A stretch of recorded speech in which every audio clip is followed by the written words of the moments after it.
उच्चशिक्षा मंत्री बड़ घोषणा एथर +2 पर करहेब बीईडी। तो कौन आछि अपडेट जानिया भिडियोटी शेष पर्यंत देखूँ। जय जगन्नाथ स्वागत करुच्ची द टेक्नोलोजी आउ एक नया भिडियोटी पसंद आसिले लाइक करूँ। चैनल को नुआ आसते सब्सक्राइब करी पाखरे थिबा बेल आइकन टिपि ऑल सिलेक्ट करने जमार भी भूलंतु नहीं। एणिकी +2 पर छात्र छात्री integrated teacher education programme IETP माध्यम 4 वर्षर पाठ्यक्रम निजर बीएड शिक्षा को संपूर्ण करें। विगत दिन में छात्र छात्री +2 पर 3 वर्ष स्नातक और यापर 2 वर्षर बीएड पाठ्यक्रम अर्थात 5 वर्ष पर बीएड सर्टिफिकेट पाइपे।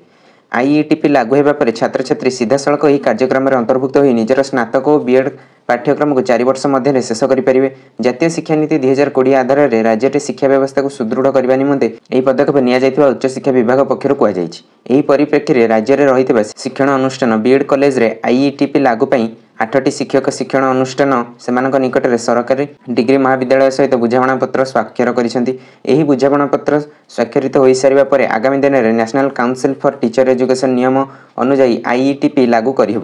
IETP लागू होगा द्वारा शिक्षक शिक्षण अनुष्ठान गुड़िक मल्टी डिसिप्लिनारी हो पारे।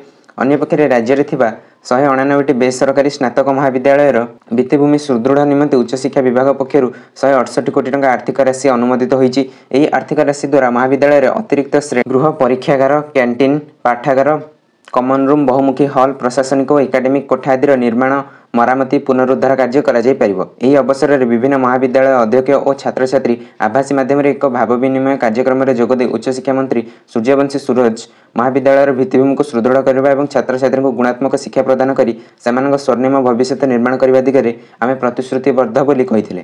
राज्य में IETP लागू होगा द्वारा छात्र छात्री +2 पर 4 वर्ष मध्य निजर बीएड पाठ्यक्रम को समाप्त करेंगे, जहाँकि एक स्वागतयोग्य पदक्षेप।